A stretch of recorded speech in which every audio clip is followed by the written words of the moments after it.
Eccoci, nuova puntata della nostra storia. Anche in questa puntata due i nostri ospiti, tante le storie che racconteremo di ieri per capire l'oggi e anche progettare il domani. Inizieremo parlando di giustizia, andremo in tribunale e non solo, perché vedremo anche pagine pesanti della nostra storia. Seconda parte invece incontreremo un giornalista che è stato anche sindaco nella città di Cento Orizzonti. Tutto questo naturalmente dopo la sigla.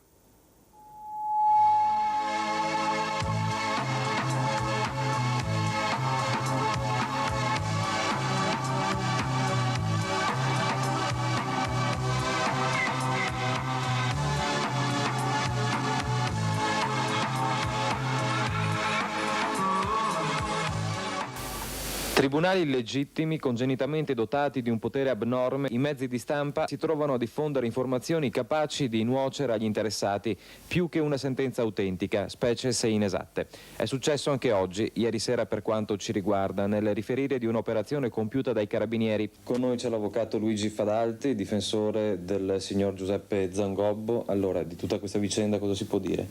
Che è veramente sorprendente, perché il signor Zangobbo non conosce le altre persone delle quali ha parlato la stampa, conseguentemente non ha intrattenuto con esse rapporto di alcun genere, né mi risulta che sia indagato di alcun reato. È già stato redatto un esposto alle due procure della Repubblica, quella presso il Tribunale e quella presso la Pretura, affinché si vada a verificare se le notizie diffuse che hanno carattere diffamatorio ed anzi vorrei dire calunnioso, da chi siano state diffuse, per quale ragione e affinché coloro che le hanno diffuse rispondano. L'informazione è un diritto dovere, perché è principalmente una garanzia per il cittadino, ma evidentemente questa va misurata e calibrata e va sempre rapportata alle esigenze di rispetto della personalità ed anche di osservanza del segreto d'ufficio. 1991 l'avvocato Luigi Fadalti, 2023 l'avvocato Luigi Fadalti, benvenuto. Grazie. Prima emozione rivedersi con quella capigliatura? A parte quel look improbabile, ma lo liquidiamo come peccato di gioventù. Beh, insomma, nato nel 1956, laureato in giurisprudenza nel 1978, poi con una tesi tra l'altro sulla privacy e l'abilitazione all'esercizio della professione nel 1981, poi il resto lo vedremo dopo. Però la prima domanda è: come si fa a pensare di fare l'avvocato negli anni di piombo? Perché poi stiamo parlando degli anni di piombo in Italia, in Veneto e anche a Treviso. Sì, in Veneto e anche a Treviso. Io ho vissuto quel periodo da studente universitario, perché mi sono laureato appunto nel 1978 e Padova è stata in quegli anni un crocevia di terrorismi diversi. La facoltà di giurisprudenza era torto considerata una facoltà reazionaria di destra, cosa che non era. Tanto è vero che sono emersi persone, professionisti, magistrati che tutto erano fuorché orientati in una certa direzione politica. Però vi sono stati anche all'interno della facoltà episodi clamorosi. Io stesso ho assistito a un'aggressione feroce di alcuni militanti di estrema destra da parte di estremisti della parte opposta. Vi furono scritte in facoltà, per esempio all'indirizzo dell'avvocato Piero Longo, che allora era assistente del professor Bettiol, che poi è stato, come si sa, senatore della Repubblica e uno dei difensori di Berlusconi, che veniva ingiustamente etichettato di essere un reazionario, un neofascista, cosa che non era tra l'altro, perché l'insegnamento di Bettiol e quindi quello dei suoi allievi era un insegnamento orientato al garantismo. Certo, la scuola bettioliana aveva un'impronta cattolica, Bettiol era cattolico e quindi il principio fondante era quello di sanzionare comportamenti malum passionis e proprio malum actionis, quindi c'era una corrispondenza tra quello che si andava a compiere e la sanzione che ne conseguiva, ma c'era un grande rispetto per l'essere umano. Che atmosfera c'era a Padova? A Padova c'era un'atmosfera estremamente pesante in quegli anni. Io all'epoca con altri mi interessavo un po' di politica universitaria, mi collocavo in un'area che certamente era sgradita a entrambi gli estremismi, perché grosso modo faceva riferimento ai radicali, ai liberali, ai socialisti, quindi ai repubblicani, che eravamo trattati oltretutto in fortissima minoranza. E quindi il clima, soprattutto alla sera, era di una città assediata. Ecco, nel 1980 lei stava ancora studiando, Sì. mi pare di capire. Allora, con il nostro Alessandro No, Granziera... mi sono laureato nel 78. Nel 78, quindi nell'81 però faceva l'abilitazione. Sì, ho superato l'esame allora da procuratore legale. Esatto, no? Perché io ricordo di averla vista diciamo, negli scani del tribunale, Certamente. proprio agli inizi. Certamente. Ricordo, giovanissimo anch'io peraltro. Volevo far vedere l'inserto, lo 03 Alessandro, ovvero il Tribunale di Treviso all'esterno, il vecchio Tribunale di Treviso, lo storico Tribunale di Treviso dall'esterno, perché secondo me ci sono delle immagini che raccontano quell'atmosfera. Intanto, per un giovane procuratore legale, cioè per un giovane avvocato, cosa significava varcare quella soglia? Insomma, indubbiamente era emozionante. Diciamo che era molto più scenografico rispetto al tribunale attuale, che peraltro è estremamente più funzionale, perché l'aula delle udienze penali, sia quelle della loro apertura sia quelle del tribunale, era un'aula con i scranni in legno. Ecco, li vedremo dopo, però intanto volevo far vedere questa cosa, cioè i carabinieri fissi fuori, la pattuglia fissa, poi la vedremo meglio, proprio perché dà la sensazione, cioè anche Treviso non era un'isola felice di quegli anni. Allora, non era un'isola felice, è da ricordarsi che le indagini su Piazza Fontana sono iniziate proprio a Treviso, bisogna ricordare il dottor Stiz ma anche il dottor Labozzetta. Partirono da Treviso, poi andarono per competenza territoriale a Milano, ma partirono da Treviso. Piazza Fontana, per i giovani che non lo sanno, ricordiamo che cos'è. Sì, è la strage della Parca Nazionale dell'Agricoltura, siamo il 12 dicembre del 1969, è l'inizio della cosiddetta strategia della tensione. Che per chi... questo è il dottor Labozzetta.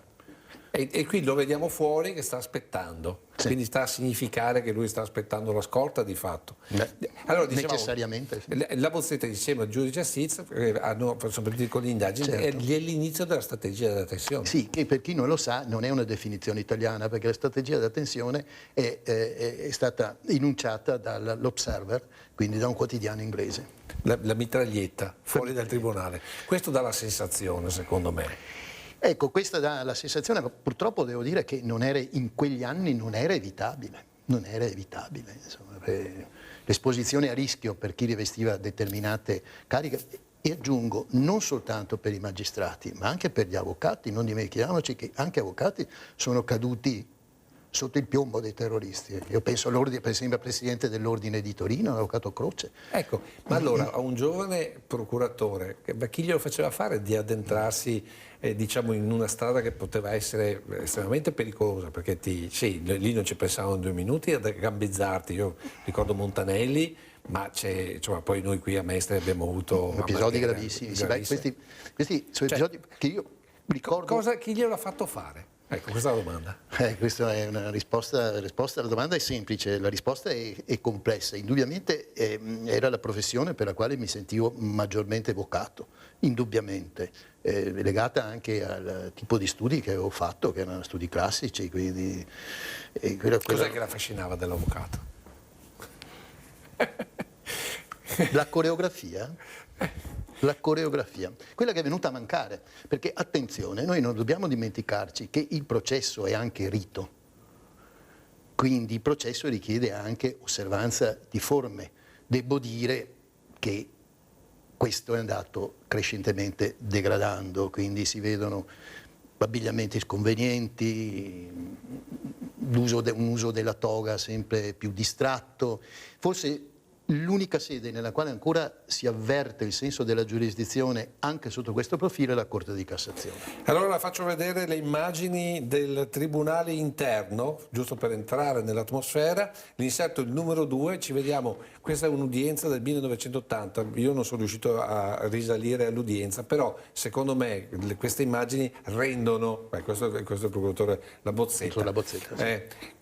Che emozione quest'aula, rivederla adesso. Indubbiamente, io ho avuto occasione di recarmi anche successivamente alla dismissione delle aule da parte del Tribunale, perché per un certo periodo di tempo vi furono degli uffici comunali e rientrai in quell'aula che, come potete vedere, insomma, aveva una sua solennità, questi banchi in legno, alti rispetto al pretorio, il pubblico ministero che allora sedeva guardando il tribunale sulla sinistra in un ruolo elevato. Questa è una corte d'assise.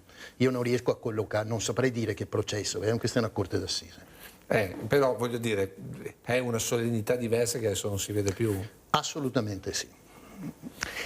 Erano anche anni diversi, anche un modo di esporre diverso. Il dottor Stizza, sì, era un modo di esporre diverso. Noi dobbiamo tenere presente che buona parte del processo allora si concentrava sulla requisitoria finale del pubblico ministero e sulla ringhe degli avvocati. Era un modo di esporre anche diverso, molto più aulico. Vorrei dire che adesso è più sintetico, comprensibilmente più sintetico, ma anche i metodi di comunicare sono completamente diversi. Insomma, il Presidente degli Stati Uniti, il Papa usa Twitter, ecco, intendiamoci.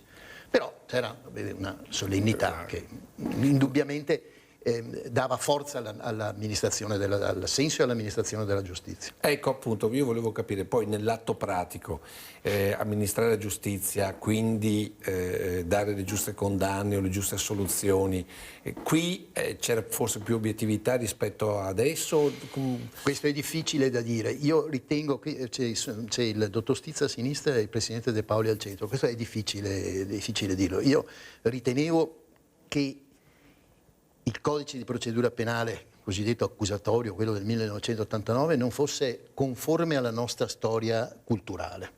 E così si è verificato, perché in realtà siamo partiti con un processo accusatorio, per così dire, all'americana, quindi con un principio di uguaglianza delle parti, col pubblico ministero che aveva delle decadenze, che doveva provare, aveva delle decadenze, e siamo finiti per avere una cosa confusa che non ha i pregi del processo vecchio, sulla quale poi farò delle considerazioni, né quelli del processo rinnovato. È vero che il processo del 30, a parte che erano stati più interventi del legislatore anche della Corte Costituzionale, era un processo inquisitorio perché anche il Tribunale o la Corte d'Assise arrivava al processo con l'intero incartamento. Ma io ho assistito in più occasioni a un ribaltamento di fronte, ovvero sia a decisioni che all'esito dell'istruttoria dibattimentale portavano a conclusioni ben diverse rispetto a quello che era il contenuto delle carte. Quindi non c'era la lettura delle carte, la previa lettura delle carte, secondo me, in menti lucide e oneste, non comportava un pregiudizio. Consentiva di affrontare il dibattimento senza avventurarsi in un campo, come dire, assolutamente inesplorato. Quindi, insomma, questa riforma non ha funzionato. Ecco, Senta, io però adesso la riporto, anzi vi riporto al 1981, il 5 luglio dell'81, però invece di stare a Treviso andiamo a Venezia, perché vi faccio sentire uno spezzone che è una sorta di esclusiva. Siamo in corte, in assise a Venezia, e qui c'è il processo delle Brigate Rosse per l'omicidio di Taliercio, che è stato il dirigente della Montedison. Certo.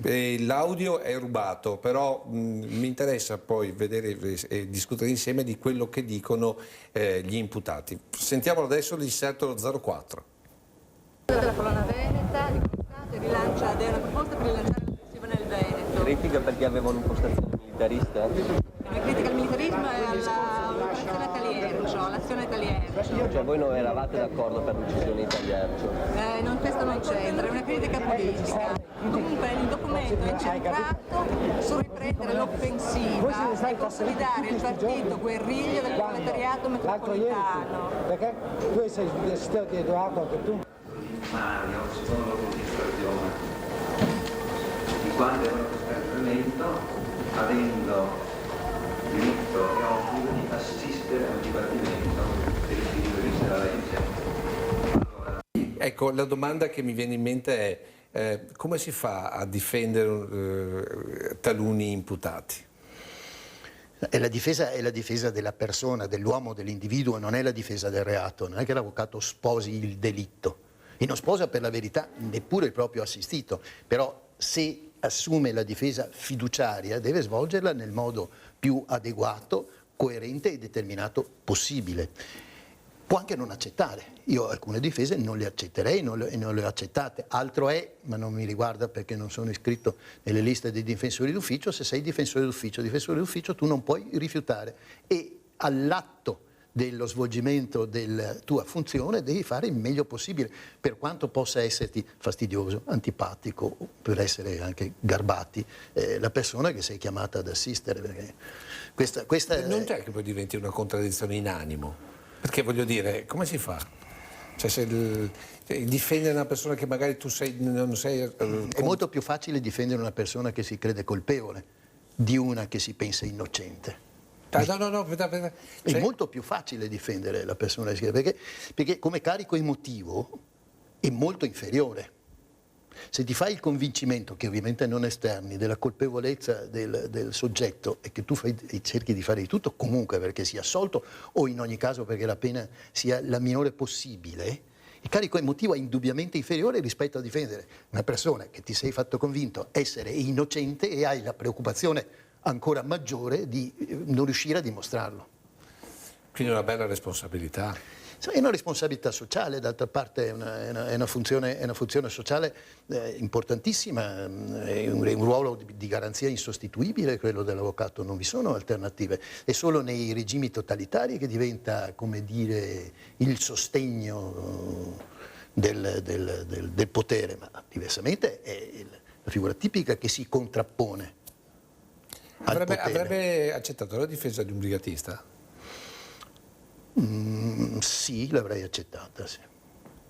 Ma per una questione di prestigio personale o per una questione di, come dire... Allora, indubbiamente per una questione di interesse culturale, non nascondiamocelo. Ecco, non nascondiamocelo. L'unica esperienza che ho avuto in questo campo però è stata molto modesta, perché poi erano le nuove Brigate Rosse, quella micro attentato ad Aviano di qualche anno addietro, insomma, sì, lo spessore umano si rivelò inferiore alle aspettative, sinceramente, ecco. Però possiamo dire che chi fa, diciamo così, la sua attività è un po' psicologo, cioè studia la persona, diventa un caso da affrontare. Possiamo dirlo perché sicuramente quindi così. La vera sfida in fondo è capire perché. Sì, il problema è che per quanto passino gli anni ancora non si riesce a maturare una sufficiente esperienza per veramente distinguere l'individuo buono da quello, diciamo così, meno buono. Io adesso la porto sempre a vedere un altro processo delle Brigate Rosse, però qui lo vediamo solamente, l'insetto lo 05, perché mi chiedo, ad esempio, questo vale per gli avvocati, ma ad esempio chi poi è chiamato a giudicare? Giudicare in questo caso i brigatisti, ma giudicare ad esempio i camorristi e soprattutto i giudici popolari, cioè quanto coraggio ci vuole? Molto. Ci vuole coraggio, come dire, intellettuale e emotivo, anzitutto, anche in situazioni che non abbiano questa potenziale esposizione al rischio. Io per esempio il giudice non avrei mai potuto farlo. Cioè non è una cosa assolutamente lontana dal mio sentire. Avrei potuto forse fare il pubblico ministero, ecco, cioè io mi sento nel tenzone giudiziario, ho difficoltà a assumere un ruolo terzo imparziale. Lanciamo la pubblicità a Alessandro e poi rientriamo perché abbiamo parlato, diciamo così, dei grandi processi, quindi Brigate Rosse, eccetera, però ci sono anche i processi nostri, i processi che comunque, come dire, hanno toccato le sensibilità delle nostre comunità, ma lo affrontiamo dopo la pubblicità.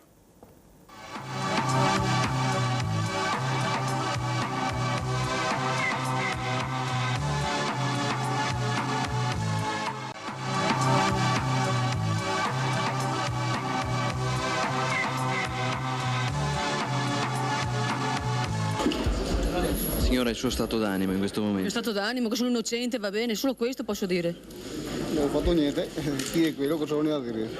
Continuerò a dire che sono innocente. Cosa prova per sua figlia? Non provo niente, non provo proprio niente, mi fa solo pena. Nient'altro. Ma non si rende conto lei però di quello che ha fatto, veramente. Solo questo.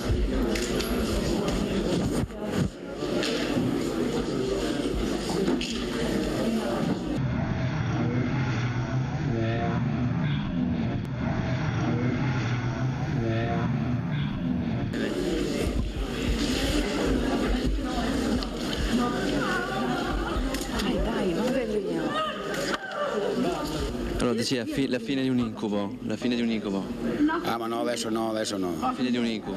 Va bene, posso dirlo? Se volete venire a casa nostra, siamo tutti innocenti, lo dico io, del DC lo dice, siamo tutti innocenti, era vero un incubo, questa è la verità, davanti da me dire Carello e di tutti gli altri. Posso anche dire una parola? Questo, in quella casa, lui quando c'è andato giù in quella casa che è tanto nominata quella casa, vero? Ero sempre io presente. Quindi ho vissuto dei giorni che lei non può immaginarsi. Comunque è finita adesso un incubo. Ma non è finita ancora, perché mi è rimasta dentro. Non era roba giusta. Mi è rimasta dentro ancora, mi è rimasta.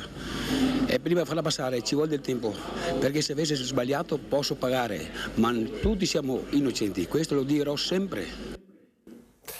E siamo ritornati questa volta con il processo Covolo, sentenza 1987, quello che abbiamo visto rallentando le immagini è sempre l'avvocato Fadalti, che è di nuovo qua con noi. Con i capelli corti. Con i capelli corti. È stato, diciamo, uno dei casi che ha fatto discutere non solo Treviso, ma ha fatto discutere tutta la Marca. La vicenda obiettivamente era clamorosa, perché era una ragazza giovane che aveva denunciato i genitori per averla a suo dire indotta a prostituirsi. Tra l'altro c'era anche l'ambiente sociale era un po' modesto, diciamo così, e c'erano anche dei tratti che, nonostante la serietà delle vicende, si esponevano così un po' a sorriso, perché il pagamento, per esempio, di una prestazione di meretricio era consistito, secondo l'accusa, in una mezza manza. Questa mezza manza che ha aleggiato per tutte le evidenze. A me pare di ricordare che si sia concluso con una assoluzione globale. Credo che il collegio fosse presieduto, ma non sono sicurissimo, dal dottor Darin, però di questo non sono sicurissimo, sono passati più di 30 anni. Però devo dire che io l'ho presa qui per due motivi. Primo, proprio per il fatto che questo è un caso che toccò molto, diciamo così, l'opinione pubblica trevigiana, vuoi proprio per il contesto un po' truce. Poi la cosa che mi ha colpito è che finita appena la sentenza si va subito a fare l'intervista, non si sta più, cioè lei poi che aveva fatto la specializzazione con la privacy, adesso tutto questo non sarebbe possibile. Ritorniamo a una considerazione che si faceva prima, è cambiato tutto. Quando io mi laureai nel 1978, di privacy in Italia non si parlava, era un tema tipico della cultura anglosassone. La legislazione è molto successiva, ma forse anche la sensibilità è molto successiva. Certo, interviste di questo genere in house non sono più praticabili. No, non si entra neanche più con la Camera. Non si entra neppure più. Però l'avvocato Fadalti è uno, insomma, che poi di cose ne ha fatte tante, tra le altre ha anche denunciato i ministri. E allora adesso noi ci vediamo l'inserto 08 per un caso del 1991, è un inserto del nostro telegiornale, lo legge la Pia Zorzi, sentiamo cosa dice. È stata presentata oggi la querela annunciata dai legali di Sergio Ublitz, il responsabile della comunità per tossicodipendenti di Loria, ora agli arresti per detenzione illegale di farmaci non autorizzati nei confronti del ministro della Sanità De Lorenzo. Secondo i difensori di Ublitz, rappresentati dall'avvocato Luigi Fadalti, a causa di dichiarazioni inesatte rese dal ministro nel corso di spazi televisivi del TG1 e del TG2, nonché al Maurizio Costanzo Show su Canale 5, la stampa nazionale avrebbe riportato notizie diffamatorie relative alla vicenda dell'arresto. La denuncia, come si ricorderà, era scattata dopo che i carabinieri del nucleo antidroga ritrovarono nella comunità numerose confezioni di Temgesic. Come denunciamo anche i ministri. Sì, e poi De Lorenzo ha avuto problemi ben più gravi, che la mia querela, per la verità. Ma il tema all'epoca era di attualità, ovvero sia erano terapie che utilizzavano un farmaco denominato Temgesic, che era un agonista-antagonista dell'eroina. Ci fu un processo importante a Treviso e venne a testimoniare un tossicologo molto noto dell'Università di Cagliari, il professor Gessa, che appunto avvalorò la bontà di questa scelta terapeutica. All'epoca, sai, era il periodo anche, c'erano le comunità, il Chase, c'era la vicenda Muccioli, insomma, la diffusione dell'eroina era notevole, i guasti sociali erano notevoli, la scelta era quella di contenere il costo sociale e questo Temgesic pareva assolvere a questa funzione. Questo fu uno dei tanti processi, perché poi l'ingegnere Ublitz, purtroppo deceduto, aprì oltre alla comunità di non mi ricordo più se di Liese o di Loria, ecco, un'università di Loria, ne aprì altre, qui c'è forse Biella, ho girato un po' l'Alta Italia. E alla fine della storia tutto finì scriminato comunque. Poi cosa abbia detto a suo tempo a Maurizio Costanzo Sciò, il ministro della allora Sanità, oggi Salute, non lo ricordo assolutamente, ma però, qualche cattiveria di certo. Però io l'ho selezionato perché allora non bisogna aver paura di nessuno. Quando si è sicuri del proprio... Perché voglio dire, andare contro un ministero significa... Insomma, voglio dire, ti arrivano un po' di avvocati dall'altra parte che insomma... Cercheremo di non essere secondi a nessuno. Ecco, no, voglio dire, anche nelle aule dei tribunali, insomma, c'è come potremmo dire, il confronto. Assolutamente sì. Devo dire questo, che però sul metodo della mia esperienza, non voglio annoverarmi tra questi, ma diciamo gli avvocati penalisti, soprattutto penalisti di valore che ho conosciuto, si sono sempre dimostrati dei grandissimi galantuomini. Quindi il dibattito in aula, ma fuori dall'aula, come dire... È come la partita di rugby. Come la partita, ecco, molto simile al rugby. Più al rugby oppure come un tiro di sciabola? Più al rugby. Più rugby. Quindi più pesante, più muscolare, ma poi c'è sempre il terzo tempo, no? Più muscolare, sì. Ma muscolare in che senso? Perché poi i dibattimenti... Muscolare nel senso che magari nei dibattimenti possono esserci anche toni accesi che possono sfiorare l'insulto personale, ma sono finalizzati a quel momento, a quel dibattito. Ecco, qualcuno poi può pensare che ci sia un'inimicizia personale, ce ne sono anche ovviamente perché siamo esseri umani, ma io ho colleghi con i quali ci siamo detti di tutto in aula e poi fuori di quella siamo, vorrei dire, più che amiconi, insomma. Senta, io ricordo che, se non ricordo male, negli anni 60 c'è stata una serie televisiva che parlava di questi avvocati americani che battevano, riuscivano...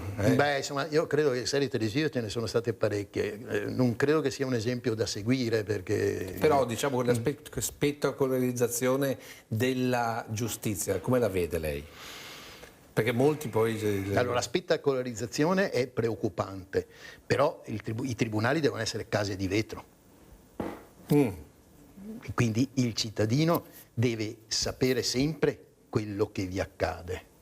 Non possono essere, come dire, delle torri chiuse. Insomma. C'è anche, in questo senso, tra l'altro, c'è anche una tendenza nella edilizia giudiziaria, perché, ad esempio, in Spagna tutti i tribunali, che cito così come esempio, tutti i tribunali più recenti sono proprio tribunali vetrati, perché devono trasmettere il messaggio che è la casa del cittadino.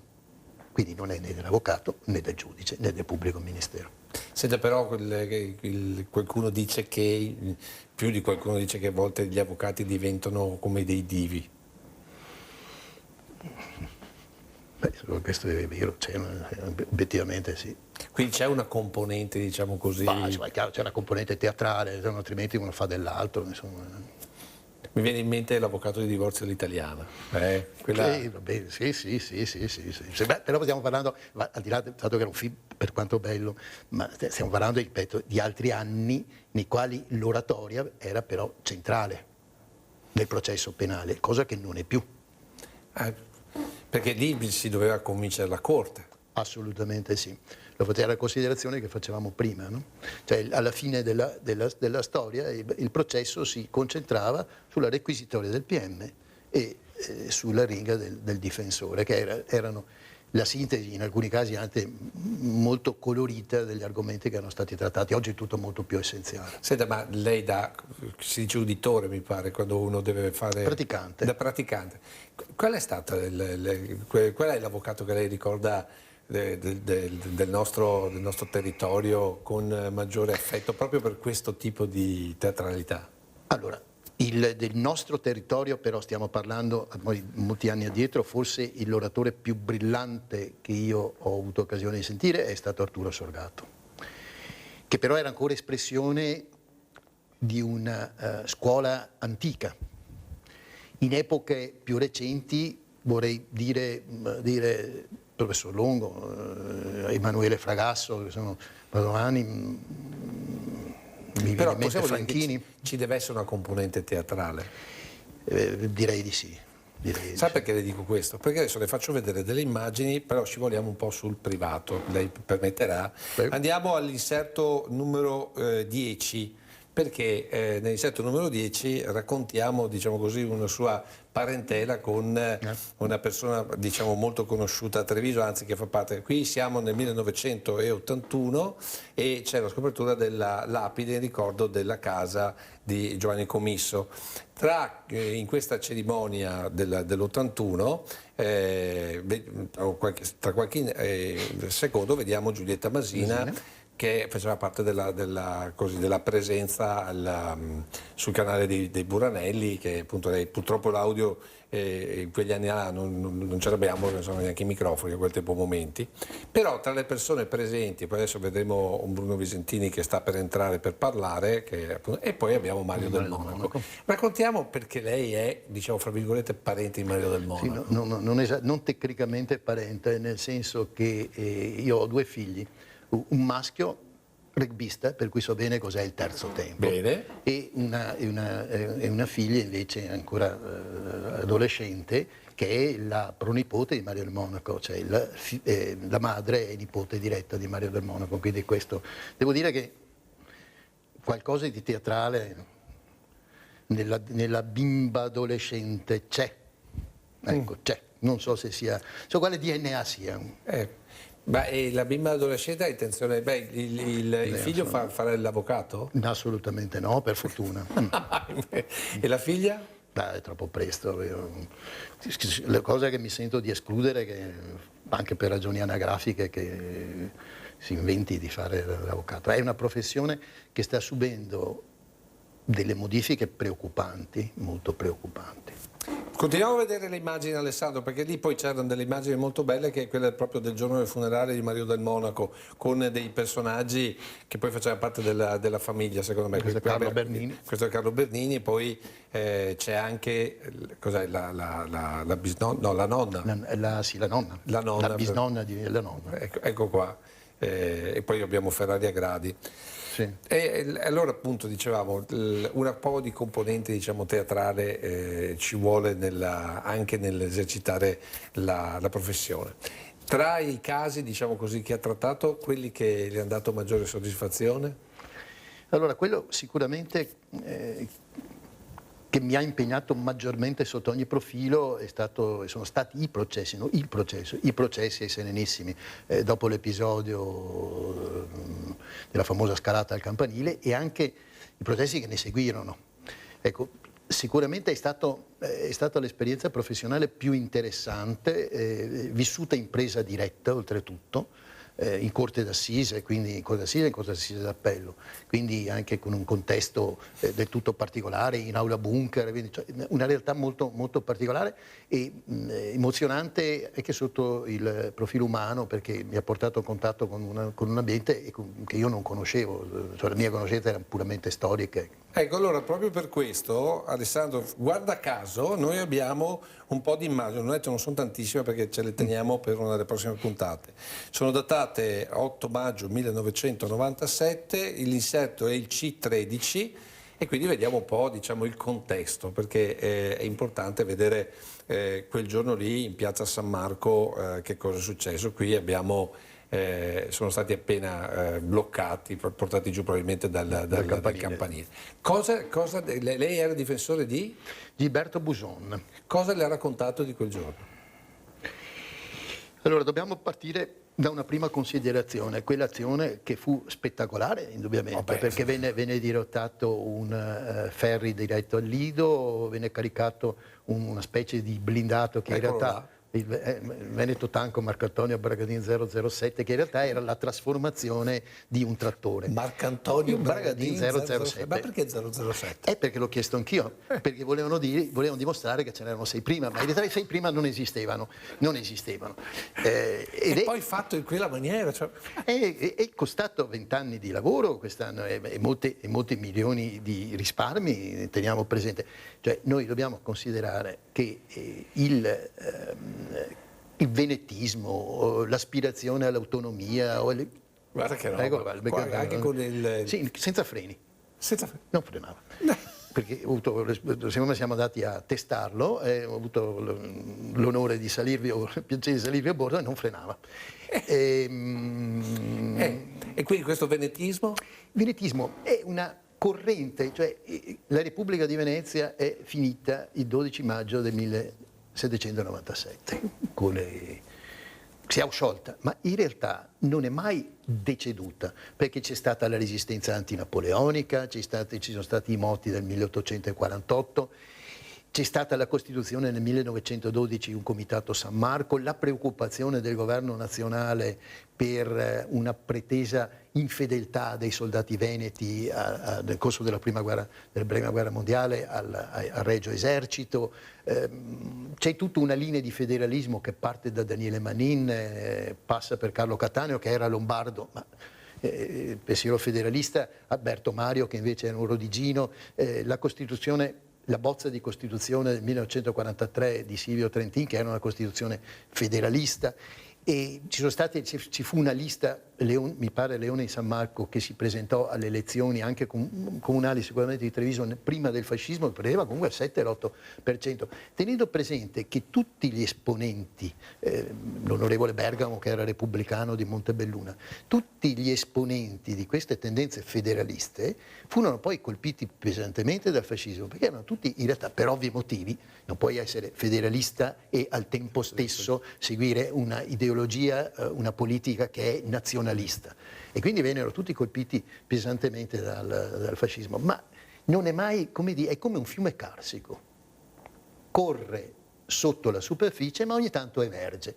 Ed è anche in epoca relativamente recente, perché c'è stato un processo che si è esaurito un paio di mesi fa in Corte d'Appello a Venezia, che nasceva da un'indagine di Brescia con gli arresti. Arrestarono anche il povero Rocchetta, che tutto è, fuorché un violento.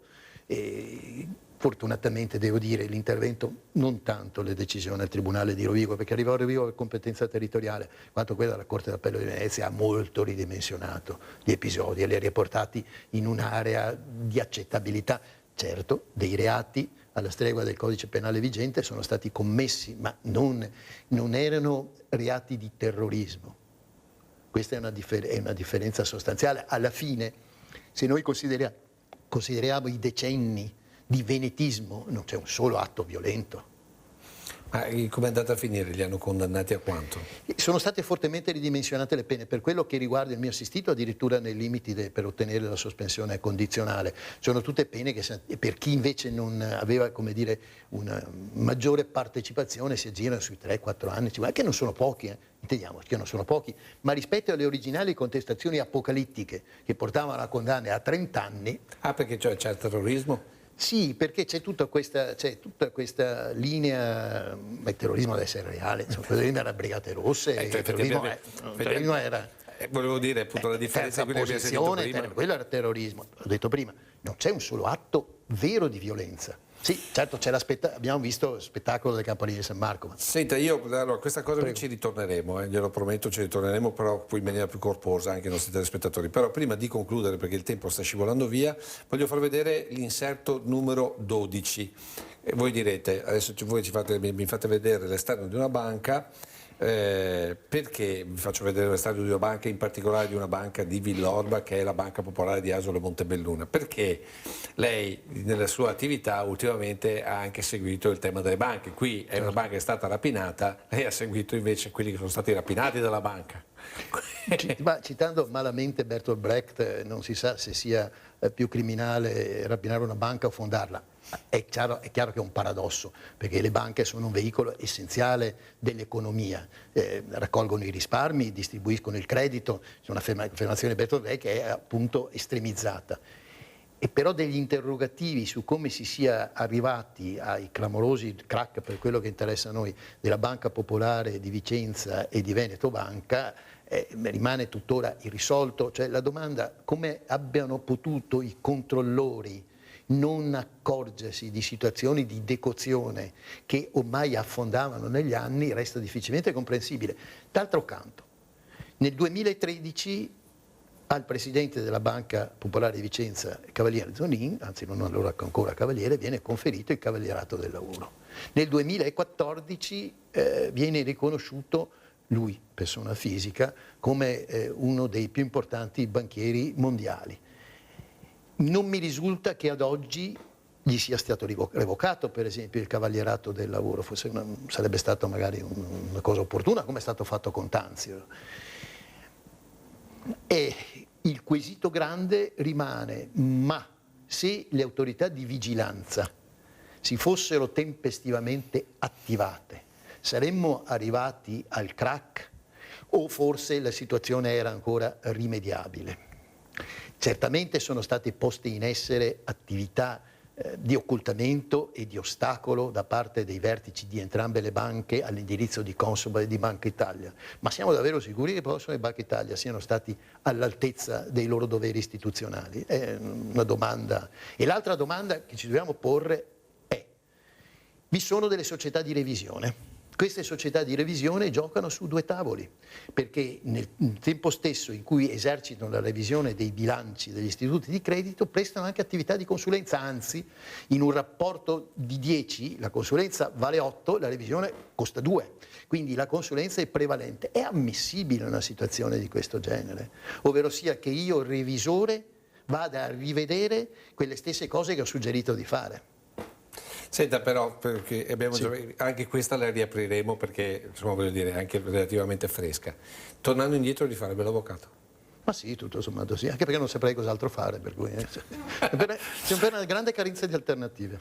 Grazie a Luigi Fadatti, grazie. Noi adesso ci fermiamo per un po' di pubblicità, seconda parte ci trasferiamo ad Asolo.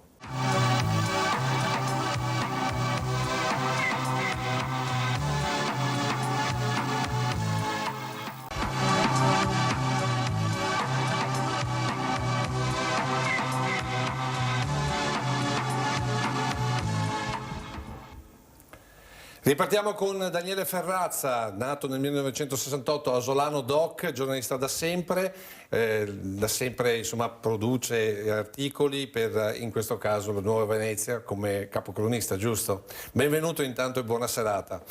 Benvenuto qui per raccontare un po' di territorio. Il titolo l'abbiamo messo da giornalista a sindaco ritorno perché tra le tante cose la tua esperienza è stata anche quella di sindaco. Sì, diciamo che ho avuto la fortuna di fare due mestieri bellissimi, anche se appunto il mestiere che mi dà da lavoro, che nutre la mia famiglia è quello del giornalista da sempre, ma ho avuto l'opportunità a un certo punto della mia carriera di sospendere la carriera, il lavoro di giornalista e di occuparmi di amministrazione pubblica. Ho fatto l'assessore alla cultura ad Asolo, ho fatto il sindaco ad Asolo e ho fatto anche il capogruppo dell'opposizione ad Asolo, quindi ho fatto 15 anni di amministrazione pubblica locale. E allora partiamo con delle immagini che hanno colpito molto, diciamo così, anche la tua sensibilità non solo giornalistica ma proprio anche personale. Ecco le immagini dell'incidente di Varago, 1984, 1° ottobre. Cosa ricordi?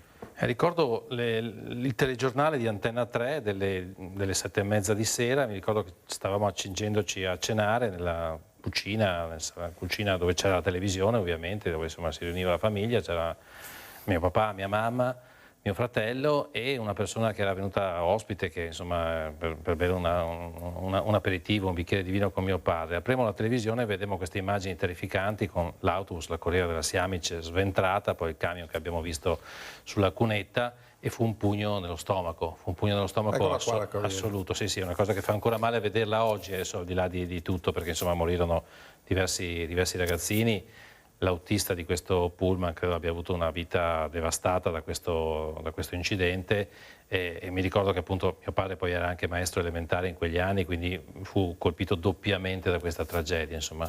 Tu in quel tempo già collaboravi con i giornali? No, cominciavo a collaborare con il giornalino locale che si chiamava Punto a Capo, che ho anche portato, insomma poi magari lo vediamo, è un giornalino locale fatto da un gruppo di ragazzi, insomma, no? Quindi cominciavo ad approcciarmi, diciamo, all'informazione locale attraverso i vostri vostri notiziari. Ecco, quando tu vedevi queste immagini comunque pensavi già come poter raccontare questa cosa, cioè avevi il taglio giornalistico oppure... Beh sì, la passione giornalistica l'ho sempre avuta fin da bambino, io facevo giornalini scritti a mano su dei fogli di quadretto che vendevo ai miei genitori e ai miei amici, insomma a 100 lire, 50 lire all'epoca. E cosa scrivevi? Raccontavo cose di sport, a me piaceva molto la Formula 1, quindi raccontavo, mi ricordo che si chiamava un nome tipo Asolo Corse, una cosa del genere, insomma era un fogliettino proprio in carta da quadretti, credo di averli ancora da qualche parte, insomma, e ricostruivo i gran premi che vedevo in televisione o che cronache leggevo poi nei giornali, insomma. Cioè proprio una cosa dentro dall'anima. Sì,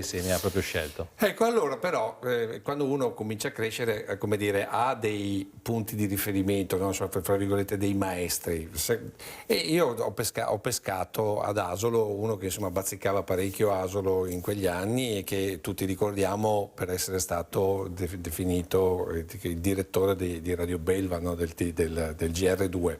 Vediamoci l'inserto 15, Alessandro, grazie. E vediamo una Asolo intanto del 1980 e vediamo anche un personaggio di questo tempo. Intanto com'è questa Asolo? Questo è il municipio, insomma adesso è stato per fortuna restaurato, la facciata del Massari è pulita, qui c'era un ristorante famoso, adesso ce n'è un altro, le macchine sono più o meno parcheggiate come oggi purtroppo in centro storico. Però le macchine sono decisamente vecchie, diverse. Sono delle Ritmo, insomma, delle Alfa Sud che sono... Cioè 1980 immagini, certo. Cioè voglio dire, no, certo. No poco. E poi appunto, sai cosa di bello di Asolo? Guardando le immagini d'archivio, scaricandole più volte, in realtà non è cambiato tantissimo nella sua struttura. Cambiano le macchine. Certo, e i vestiti, gli abiti, le persone, però insomma sono persone ancora in gran parte riconoscibili, che in parte ci sono ancora. Insomma, ecco, prima vedevo un geometra che usciva dal municipio, un geometra che insomma ancora opera nel territorio. Ma adesso noi ce li vediamo tutti quanti, ti usiamo come dire... punto di riferimento perché ecco qui abbiamo Gustavo Selva, insomma, ecco, Gustavo Selva visto da un giovane giornalista, chi era? Lui era il direttore del Gazzettino, intanto prima di abbracciare la carriera politica fu un grande direttore della GR2 della Radio Rai, quindi Radio Belva, da cui il suo soprannome, poi andò a dirigere il Gazzettino ed era insomma un giornalista importante, uno di tanti personaggi che viveva ad Asolo, non l'unico, perché Asolo per fortuna ha sempre avuto una grande varietà di personaggi, da premi Nobel a imprenditori, a filosofi, architetti di fama internazionale che hanno vissuto e interagito in qualche maniera con la città, con una piccola città. Gustavo Selva era uno di questi, poi insomma direttore del Gazzettino, poi abbracciò la carriera politica e divenne europarlamentare. Lui continuò a vivere ad Asolo, aveva una sua residenza diciamo estiva, ma molto frequentata, devo dire, frequentava anche molto gli asolani, abitava in via Canova in un appartamento. E devo dire che insomma è stato anche un cittadino diciamo molto cordiale anche con gli altri, con i giovani, con noi, anche se avevamo magari parti politiche diverse, insomma. Ecco, ma tu hai avuto confronti con lui? Sì, no, diversi. Più tardi, diciamo dopo la sua carriera politica, lui è stato parecchio ad Asolo, ha aiutato anche alcune persone, devo dire la verità, nel senso che ha aiutato insomma, in alcune situazioni sociali, insomma, ha dato una mano, devo dire, insomma, ad alcuni cittadini. Sì, ma sai che noi rubiamo con gli occhi, no, il mestiere, tu che cosa gli hai rubato? No, io mi ricordo una serata in cui parlavamo di politica, una serata pubblica, e mi ricordo che lo presentavo, insomma, lui era candidato alle politiche alla Camera.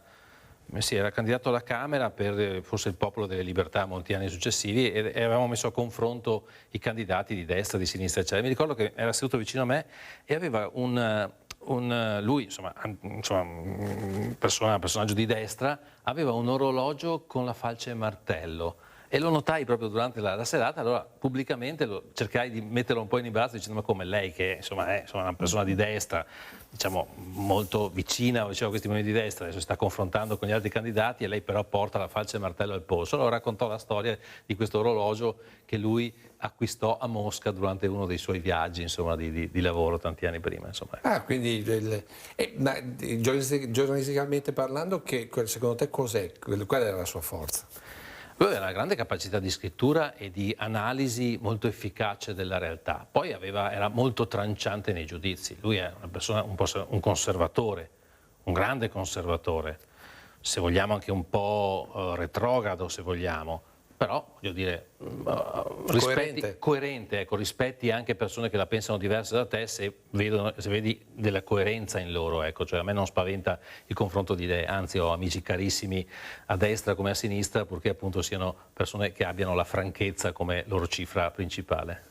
Va bene, allora però parliamo di questo giovane Daniele Ferrazza che comincia anche a scrivere, magari scrivi da corrispondente dei giornali locali, giusto? Sì, io ho cominciato a scrivere in un giornale locale che si chiamava Punto a Capo. Ecco, allora Alessandro, se possiamo tornare in studio lasciamo Gustavo Selva, perché il nostro Daniele ci fa vedere il primo giornalino con cui ha cominciato a collaborare. Se lo fai vedere a favore della Camera, guarda, allora, abbiamo proprio il primo numero qui che è del maggio 1979, io ancora non c'ero, ed era un ciclostilato macchiato anche di caffè, come potete vedere, ma è carino. Poi insomma la veste grafica poi ovviamente migliorò, chiaramente, insomma, questa è la fontanella zen di Asolo, e poi addirittura adottò molti anni più tardi il colore, insomma, quindi insomma, ecco, ma quei giornalini così a chi...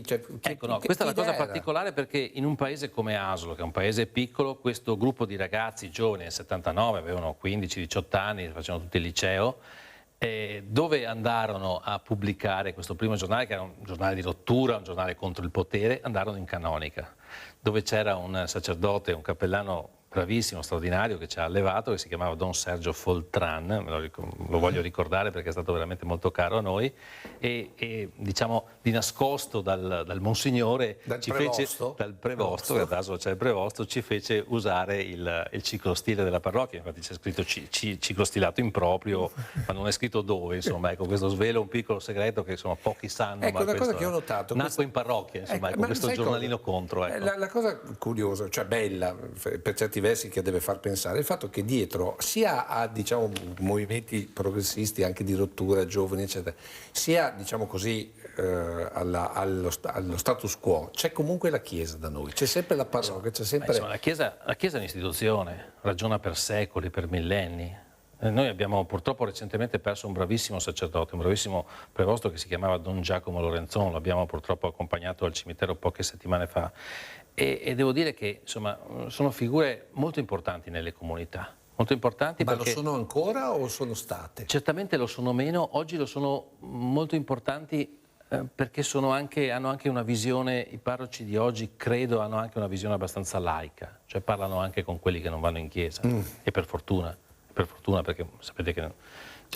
Però secondo te questo passo di lato che ha fatto la Chiesa rispetto alla politica, quindi alla presenza della famosa dottrina sociale della Chiesa, è stato un passo positivo oppure è stato un disarmo che in questo momento stiamo pagando come società? No, allora, è cambiato il mondo, è cambiata la società, sono cambiate le politiche, sono cambiate le comunità, sono cambiate le persone, sono cambiate anche le parrocchie.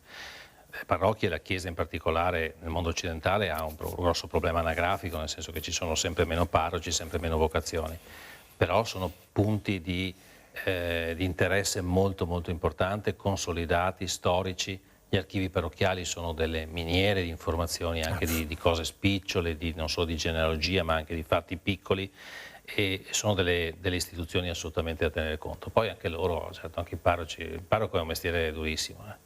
È un mestiere durissimo, è un mestiere solitario, un mestiere che poi sono costretti anche a cambiare dopo 10-15 anni, forse adesso un po' meno perché ce ne sono meno.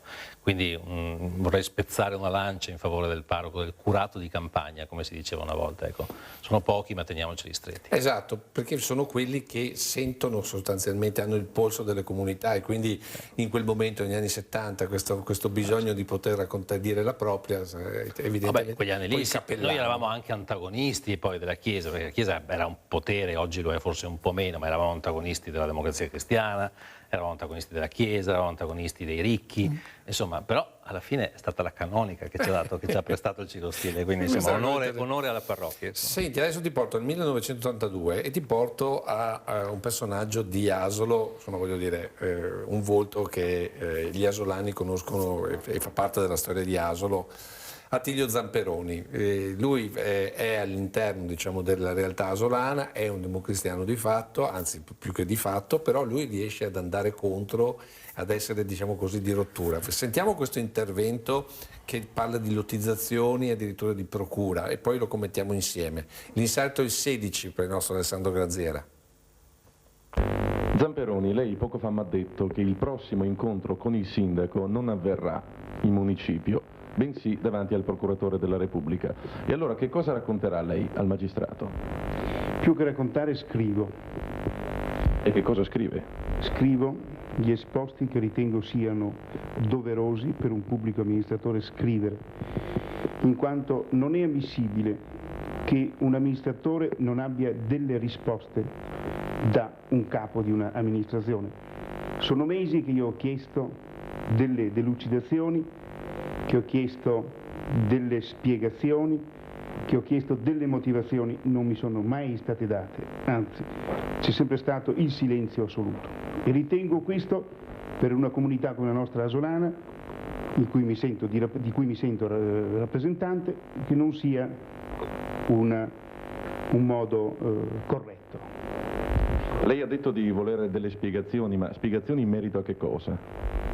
Ad alcune lottizzazioni di Villa d'Asolo Santa Apollinare, precisamente la lottizzazione numero 2, convenzione, lotti 5, 6 e 7, e un'altra lottizzazione di Santa Apollinare, già costruita e ancora da approvare dai competenti organi regionali. Questo è doveroso per me segnalarlo, perché ritengo che non sia il modo migliore per tutelare gli interessi della nostra comunità, soprattutto gli interessi dei nostri cittadini. Attilio Zamperoni fu un personaggio straordinario e inimitabile e molto importante per la comunità, per la città di Asolo, anche perché fece conoscere Asolo a mezzo mondo, perché aveva un sistema di relazioni molto ramificato in ambito culturale, in ambito musicale in particolare, poi anche in ambito politico. Il suo esordio politico fu dinamitardo, come avete sentito poco fa, nel senso che lui si candidò, forse neanche quarantenne, nella lista della Democrazia Cristiana, prese un sacco di voti, quasi più voti del sindaco uscente, e iniziò la sua battaglia, fu vice sindaco proprio per questo immediatamente, ma iniziò una battaglia senza quartieri con esposti alla procura su due vicende, una urbanistica, l'avete sentita, insomma le lottizzazioni all'epoca, diciamo, le regole venivano un po' dopo, oggi sono molto più strutturate le norme urbanistiche. E il secondo caso di cui non parlava ora fu quello delle tessere false, cioè la Democrazia Cristiana, partito di maggioranza assoluta, tesserava anche i morti ad Asolo. Fu uno scandalo che ebbe eco nazionale e fu denunciato da lui e da un collega, insomma, quindi fece molto rumore. Questa vicenda si concluse poi con lunghi strascici, con la sua estromissione dalla giunta, ma poi quel sindaco che lui criticò molto fu defenestrato successivamente da una nuova cordata di democristiani. La Democrazia Cristiana governò ancora fino al 1992, ma insomma quello fu un terremoto politico letteralmente provocato da Attilio Zamperoni. Beh, è interessante che dice il terremoto venisse da dentro addirittura della DC. Beh, insomma, lì i consigli comunali all'epoca avevano 20 persone. 16 di queste erano democristiane e 4 si spartivano il Partito Socialista, il Partito Comunista e il Partito Repubblicano. Ecco, l'unico che poteva fare l'opposizione. C'era la battaglia tra Dorotei e Fanfaniani, insomma, ecco, i Dorotei erano rappresentati da Carlo Bernini e i Fanfaniani erano rappresentati dal sindaco che poi fu fatto fuori, che era il farmacista del paese, Tullio Rizzon. Che poi magari vedremo. Allora, io adesso, se il nostro Alessandro è d'accordo, passerei alla pubblicità, poi torniamo e ripartiamo da delle immagini molto belle del 1980 di Asolo, ma anche da un premio. Subito dopo la pubblicità.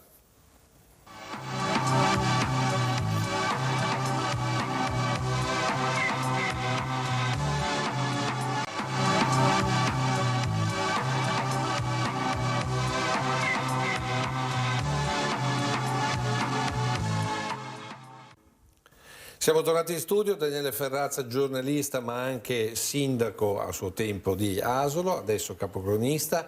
Torniamo con le immagini con il nostro Alessandro Granziera e Mattia Pizzaia in regia, perché ripartiamo da Asolo e ripartiamo da queste immagini che sono del 1980. Ci ricaliamo nella città dei 100 orizzonti, che in realtà non è molto cambiata. Vedo a parte la lancia Fulvia che passa, ecco questo è il dottor Rizzon che fu sindaco con camice bianco, era farmacista del paese. Prima abbiamo visto via Dante, una vietta del centro dove c'era l'ufficio postale, adesso c'è un locale alla moda. E questo è il porticato del municipio con i manifesti delle manifestazioni dell'epoca, insomma, ecco. Ecco, tu nel 1980 quanti anni avevi? Avevo 12 anni, quindi insomma, frequentavo i consigli comunali tra il pubblico. Ecco, sì, a 12 anni? Sì, assolutamente. Ma tu hai una tara. No, accompagnato da mio padre, naturalmente. Cioè, ma uno a 12 anni va a giocare con le macchinette, no? I consigli comunali. C'erano le macchinette in un locale che si chiamava Picchiami, poco distante dal municipio. Lì a destra c'era Giovannina. Esatto, tu le conosci bene. Io sono andato un po' più avanti, dove inizia il portico lì sopra, per cui qualcosa conosco della città. Però al di là di questo, al di là che comunque Asolo è una cosa, tu poi le macchine le conosci tutte, quella di Sandro Derton, quindi cioè, voglio dire, Asolo ha un suo sapore tutto particolare. Io credo che proprio sia un ambiente dove l'arte, la cultura in tutti i suoi aspetti abbia un'evoluzione incredibile, nel senso che diciamo che Asolo è una piccola città, una piccola Venezia, gli manca solo il mare, devo dire, e racchiude in una piccola bomboniera, sembra un campiello di Venezia se pensiamo, insomma. Sì, ma attrae cultura, cioè attrae arte, artisti, attrae... Adesso per dire, torniamo un attimo, andiamo direttamente all'inserto. Queste sono le bancarelle del mercato, per esempio sabato mattina c'era il mercato, oggi non c'è più, insomma c'erano alcune bancarelle. Poi le altre mi pare che in piazza Brugnoli, che adesso noi vediamo sulla destra, che... ma vedi anche lì, insomma... Eccole là le bancarelle del mercato. Questo è un sabato, quindi queste riprese sono state fatte di sabato. E qui appunto è la cosa bella di questa città. Dicevo, con il nostro Alessandro andiamo direttamente all'inserto 18, quindi saltiamo direttamente a pie pari queste immagini, perché queste immagini sono sicuramente abbinate a un premio Commisso che è stato fatto proprio lì ad Asolo. Adesso a te raccontare chi vediamo. Questo è Goffredo Parise che sta raccontando evidentemente il libro che probabilmente era stato premiato in quel giorno. Questo in primo piano è il sindaco dell'epoca, quindi siamo prima del 1982. E accanto c'è Alberto Moravia, ecco, che non è proprio l'ultimo degli scrittori italiani, e mi sembrava di vedere prima un'altra figura ad Asolo, ecco, il cappellino si intravede, il cappellino britannico. Quella persona lì accanto è Freya Stark, leggendaria scrittrice ed esploratrice inglese, nata a Parigi, vissuta molto ad Asolo, è morta all'età di 100 anni nel 1993, una persona molto cara per Asolo. Insomma, devo dire che questo è un pezzo e in fondo c'è Nico Naldini, ecco, esatto. Spunta un giovane Naldini, insomma, quindi, che era uno degli animatori di questo premio, ecco. Certo che vedere queste immagini si percepisce che cos'è Asolo. Certo, ma è ancora così, insomma, ci sono ancora personaggi che ruotano attorno a questa città, un po' per residenza, un po' per seconde o terze case, perché insomma Asolo è anche, insomma, meta di molti imprenditori, di molti scrittori, insomma, che hanno avuto casa. Insomma, ricordo in quegli anni aveva casa Carlo Scarpa, aveva casa Neri Pozza, insomma, ad Asolo, insomma, erano personaggi che Malipiero, insomma, che è morto. Se cominciamo a fare la lista non finiamo. No, certo. Ecco, sì. Ma secondo te perché? Le persone fanno le città, no? Non sono solo i muri che fanno le città, le comunità sono fatte di persone. Ma la domanda è, sono le persone che fanno le città o sono le città che attraggono le persone? Perché Asolo ha questa energia. Credo che siano tutte e due, come Venezia, se pensiamo, insomma, con dimensioni diverse, insomma. Però ecco, la bellezza di Asolo è che tu puoi trovare il premio Nobel per la fisica che beve un calice di vino bianco assieme all'imbianchino del paese. Questa è la bellezza delle piccole comunità che ad Asolo per fortuna è ancora intatta. Tra le tante persone che frequentavano Asolo, qui la vediamo ovviamente in un altro luogo, qui siamo lì a Solighetto, era Marcello Mastroianni, cioè persona particolare, raccontato un po' di cose. Straordinario, sì, ovviamente io non l'ho mai conosciuto perché parliamo della fine degli anni 60, lui girò un importante film ad Asolo e visse, diciamo, ad Asolo in maniera un po' clandestina all'inizio la sua relazione con Catherine Deneuve. Il loro nino d'amore era, insomma, lo sanno tutti, l'Hotel Villa Cipriani, dove c'era un grande direttore che, insomma, era una chioccia di tutte queste situazioni di star, di VIP. Oggi si diremmo che lì non entravano i paparazzi, ecco, avevano gestite con grande discrezione, con grande, insomma, amicizia poi oltretutto lo possiamo dire che Asolo è anche come dire, luogo d'amore, perché ricordiamo la Duse con D'Annunzio, che non fu una storia fortunatissima, diciamo, ecco. Noi D'Annunzio non è che lo amiamo moltissimo, ecco, sai, lui poi era un tombeur de femme, no? Sì, però insomma, ecco, trattò un po' male la nostra povera Eleonora, di cui l'anno prossimo ci saranno i 100 anni della morte. Un fiore sulla tomba al cimitero di Sant'Anna va sempre messo, perché, insomma, Eleonora Duse è una figura leggendaria, importante per il teatro italiano e il teatro internazionale, e anche lei scelse Asolo all'inizio del Novecento, alla fine dell'Ottocento, anzi in realtà come suo buon ritiro, come suo luogo di l'ultima dimora anche. Che tra l'altro lei riposa guardando il Grappa al cimitero di Sant'Anna, una tomba circondata dai cespugli. E vicino a lei c'è proprio Freya Stark, tra l'altro, insieme guardano il Grappa quando come dire, viene illuminato dal primo sole dell'alba. Tra l'altro voi fate anche una bellissima iniziativa, non so se viene ripetuta quest'anno, che c'è proprio mi pare nel solstizio d'estate. Io sono venuto una volta prima dell'alba a sentire la declamazione. Allora c'è sempre qualche bella iniziativa, quindi non c'è... Perché lì, hai capito? Continuiamo con le immagini, perché qui il tempo scivola via velocemente, abbiamo tante cose da vedere. Abbiamo parlato di Marcello Mastroianni, il passo successivo invece, allora, se Asolo ha il ricordo di Caterina Cornaro come regina di Cipro, un altro ricordo ce l'abbiamo, ed è l'inserto numero 20 per un'altra regina, ovvero Maria Eusebia Savoia, qui nel 1989, se non ricordo male. Esatto, qui è stata accolta dal presidente all'epoca della provincia, Lino Innocenti, che è un altro dei personaggi della politica coneglianese in questo caso, ma molto elegante, molto raffinato. Vedete che si presenta a raccogliere la regina, diciamo, con una rosa rossa, con un gambo di rosa rossa. Insomma, accanto a destra c'è il sindaco dell'epoca, Angelo Zampin, e qui vedo appunto Giusy Vianello, che era una collega, insomma, e altre persone che abbiamo conosciuto, insomma. Ecco, qui vanno a casa, in casa Stark, di Freya Stark qui. Sì, qui sono con i bambini dell'asilo. Questa è una cosa che ha poi ha ripetuto anche la regina madre d'Inghilterra molti anni dopo, quando venne a trovare la sua amica Freya Stark, andò a visitare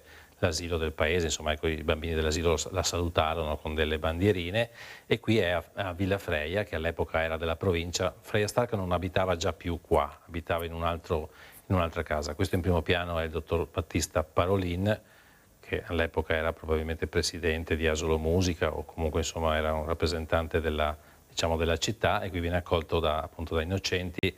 Maria Eusebia viene raccolta nei divani in stile inglese, vedete, di Villa Freya.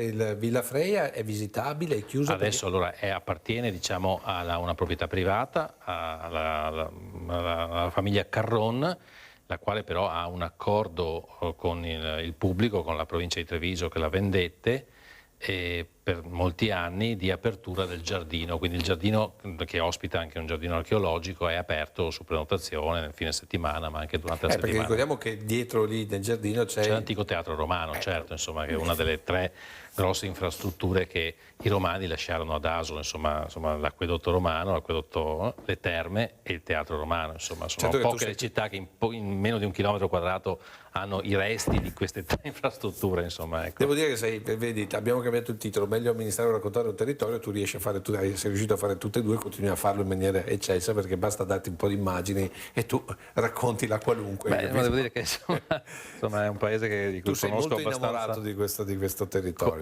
Chi non sarebbe? Forse... chi non può essere innamorato della bellezza, obiettivamente? Cioè, noi dobbiamo coltivare la bellezza in tutte le sue forme, e l'Italia è uno scrigno di bellezza. Poi, insomma, il Veneto lo è ancora di più. Cittadine come Asolo non è l'unica. Qui sono in cattedrale durante la visita, intanto stavamo guardando queste immagini. Cioè, Asolo richiama bellezza e fa belle le persone. Io credo che le città belle fanno belle le persone, le città brutte fanno brutte le persone. Bene, allora senti, adesso noi facciamo un salto da un'altra parte.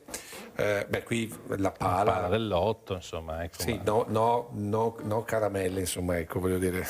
Anche perché... 1505, una tela molto bella, fatta durante il regno di Caterina Cornaro, oggi ospitata nella cattedrale di Asolo, sempre visitabile quando è aperta la chiesa. Quindi vale la pena, quando non sai cosa fare, fai un giro ad Asolo, se non altro per respirare l'aria che magari ti ispira, se proprio è per vedere delle cose che sono... Diciamo che Asolo è un posto della quiete, è un posto dove ci si va, non ci si passa, ci si deve andare, se vogliamo stare un'ora per conto nostro, se vogliamo staccare i telefonini, se vogliamo stare un pochino in pace con noi stessi o con le persone a noi care, andate ad Asolo.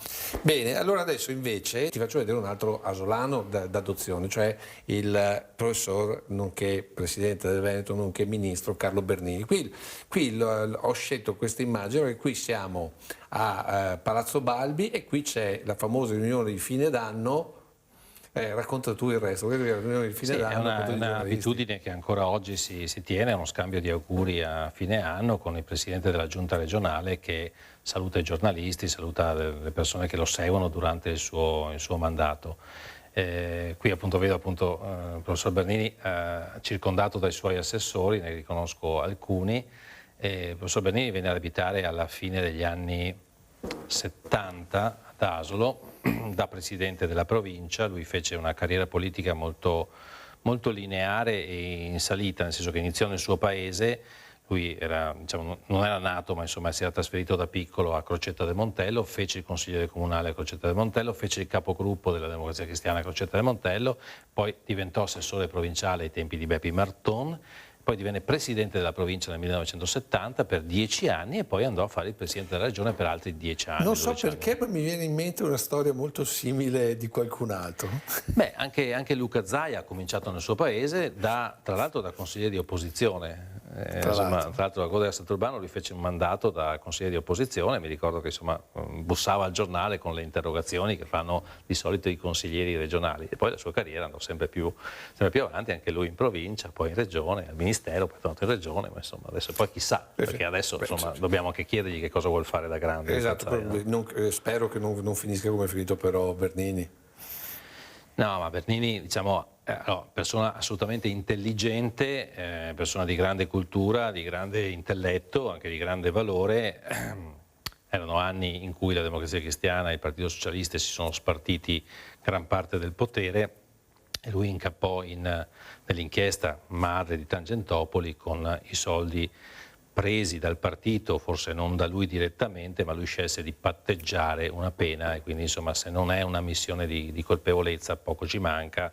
La sua carriera finì anche per una sfortunata e che si è un po' cercato avventura imprenditoriale a capo di una compagnia aerea che terminò con un crack bestiale. Ecco che la fine della sua carriera non è stata all'altezza della sua prima carriera, che obiettivamente è stata una carriera con tanti crismi e con tante capacità, insomma se pensiamo alle intuizioni dell'Alpe Adria, all'apertura alla Mitteleuropa, al rapporto con Venezia, devo dire che Bernini fu uno dei politici che insomma fu tra i più intelligenti che ha espresso il Veneto negli anni. Ecco, ti porto un po' in politica perché quando parli di Bernini si parla anche di Tonio Bisaglia della DC Veneta.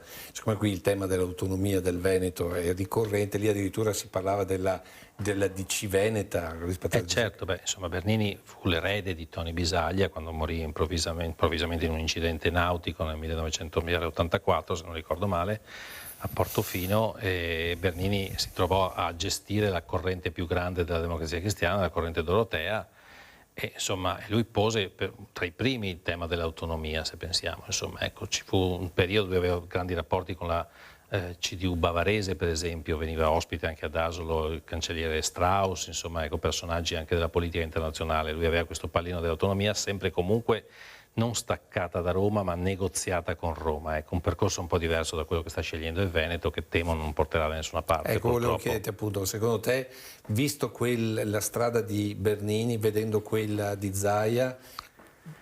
Io credo che la strada di Zaia sia partita dal territorio con lo slancio del grande referendum a cui tutti abbiamo votato per maggiore autonomia, ma credo che come tutte le iniziative partite dalla periferia non porteranno a nulla. L'idea che aveva la Democrazia Cristiana Veneta all'epoca era un'idea di appunto negoziare con la Democrazia Cristiana e con il governo nazionale, negoziare fette di autonomia. Non ci fu il tempo, non ci fu l'opportunità.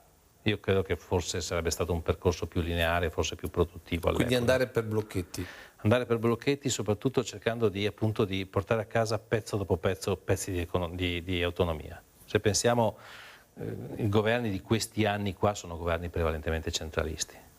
Io non credo che il governo di questo momento, di Fratelli d'Italia, della Lega, la Lega che sta facendo il ponte sullo stretto, ma qui andiamo sulla politica, non voglio andarci, insomma, però mi sembra un po' ridicolo obiettivamente che la Lega, partito del territorio, sindacato del Veneto, sindacato del Nord, stia facendo la festa per fare il ponte sullo stretto di Messina. Mi sembra francamente un po', mi fa sorridere, ecco, questa cosa qua. Beh, queste sono le riflessioni che a me invece piacciono, perché guardando il passato, vedendo il presente e progettando il futuro, uno si fa delle domande. Allora, tu guardi un Bernini, un Alpeadria, una visione di piccoli passi della democrazia cristiana, eccetera, e poi invece vedi questi salti che potrebbero magari essere forse dei salti nel buio. Ma torniamo a noi, perché è vero che, come dire, Asolo è molto bella, la Marca Trevigiano è molto bella, abbiamo tutto bene, bravi tutti, però anche da noi ci sono stati i nostri bravi scandaletti. Adesso ti porto a vedere delle immagini, inserto il 23, con il nostro Alessandro Granzieri e Mattia Pizzaia, e ti faccio vedere un distributore di Inserto 23, riguarda i carburanti. Qui siamo i lubrificanti Brunello, siamo nel 1980 anche qui, e qui c'è il primo scandalo petroli. Tu come te lo ricordi? Beh, ero bambino qui, insomma, ma fu il primo delle grandi inchieste del prettore d'assalto Francesco Lavalle, che poi incrociò anche nella sua avventura anche l'apertura di Asolo, ma insomma qui uno scandalo molto, molto importante, con diciamo una truffa all'erario di miliardi di vecchie lire, che portò in carcere appunto questo petroliere e diverse altre persone anche dell'intendenza di finanza, se non ricordo male, degli altri uffici pubblici, diciamo deputati al controllo. Fu la prima delle grandi inchieste che ebbe un eco nazionale. Ricordo le altre che sempre condotte da questo magistrato, quello sulle schedature della Cassamarca. La Cassamarca aveva schedato tutti i dipendenti con abitudini, con insomma, caratteristiche personali, cose che non si poteva fare, non si può fare nemmeno oggi. Lo scandalo delle escavazioni sul Piave, tantissimi cavatori, imprenditori scavavano le Piave in maniera molto più corposa rispetto alle autorizzazioni che aveva avuto. E poi lo scandalo dell'olio di colza che coinvolse la Chiari e Forti, cose veramente di 50 anni fa, mi vengono un po' i brividi se ci penso. Ma vedrai che queste poi noi le riapriremo insieme a te, perché i materiali ci sono, direttamente o indirettamente i materiali ci sono. Voglio farti vedere delle altre immagini. L'immagine che ho preparato è l'inserto 25, Alessandro, se ce lo fai vedere, perché come eravamo nel 1980, come ci comportavamo, quali erano le nostre abitudini. Questo è il pane, ad esempio, no? E quindi è il primo segnale che mi piacerebbe far vedere, perché dietro queste immagini di pane poi ci sono anche i prezzi del pane del tempo, c'è le abitudini del pane del tempo. Come eravamo secondo te? Eravamo meglio o peggio di adesso? Ma eravamo più comunità, certamente, eravamo più coesi come comunità civile, quindi per questo che oggi, insomma, da un certo punto di vista la coesione sociale si tiene meglio nelle piccole comunità, nei piccoli paesi, piuttosto che nelle grandi città. Qui è bello vedere, appunto, a parte il pane che viene preso in mano così, oggi sono i guanti, eccetera, ma anche queste vasche di plastica bianche dove si teneva il pane per raffreddarlo appena uscito dal forno, e immagino che anche in questo punto vendita ci fosse, voglio dire, qualcuno che poi partiva con i sacchetti per la consegna casa per casa, perché poi molti panettieri, oggi non più, ma insomma molti panettieri facevano anche questo servizio nelle comunità. 1600 lire al chilo, insomma, ecco, parliamo veramente di 80 centesimi. Poco ecco, e poi vedi, no? Cioè il rapporto, adesso tu questo tipo di rapporto tra persone, cioè il casoin, cos'è che ci è venuto a mancare? Ci siamo raffreddati? Il bambino che va a fare la spesa, che va a prendere il pane? Sono cambiate le abitudini del consumo, le abitudini comunitarie, è cambiata la società, ma insomma adesso non bisogna essere nostalgici di queste cose, anche se anch'io sono nostalgico dei gelati Motta, essere tu, dei gelati Motta o dei gelati Alemagna, della Coppa Tiziana o di queste cose qua che hanno accompagnato la nostra infanzia. Ma insomma la società è cambiata, ha molti più strumenti a disposizione, forse insomma, ha perso certamente una parte della qualità delle relazioni. Ecco, oggi facciamo tutto attraverso gli strumenti digitali, forse parlandoci ancora di più, anche le osterie, ecco, che sono tanto demonizzate di questi tempi. Insomma, le osterie sono dei luoghi di incontro, voglio dire, non sono solo dei luoghi dove ci si ubriaca o dove si beve, voglio dire. Forse insomma, sono rimasti gli unici luoghi di incontro, certo, perché ormai allora, è tutto digitalizzato. Esatto, ecco, i gelati Besana per esempio, ecco, che credo non esistano più, ecco, hanno fatto parte della nostra storia. I Doria, che sono un'azienda trevigiana ancora... Però per dire, vedi, poi il negozietto, cioè, questo sapore secondo te siamo riusciti a, come dire, a riportarlo, a tenerlo in qualche maniera, oppure l'abbiamo perso definitivamente? No, credo l'abbiamo perso, credo ci sarà un modo diverso anche di relazionarsi, di comprare, è già cambiato il nostro modo di comprare, oggi non si entra quasi mai in negozio, si compra online molto spesso. Pane se ne consuma molto meno di una volta evidentemente, però insomma ecco, sono luoghi che vanno in qualche maniera difesi soprattutto per la popolazione più anziana. Senti, l'ultima domanda è proprio sul titolo, meglio amministrare o raccontare un territorio? Beh, sono due competenze, due mestieri che mi è capitato di fare, ma io credo che siano belli entrambi. Io sono stato fortunato a fare veramente il mestiere più bello del mondo, che è quello del giornalista che sognavo, ma devo dire che fare il sindaco del proprio paese è ancora più esaltante, perché soprattutto si può veramente toccare con mano come aiutare le persone. Voi sapete che come al solito noi abbiamo un mezzo caricatore che non è andato, quindi abbiamo una nuova puntata da fare assieme a Daniele Ferrazza. Grazie per essere stato con noi, grazie a tutti voi per l'attenzione e finisce qui questa puntata, pronti ad essere qui nuovamente tra 7 giorni.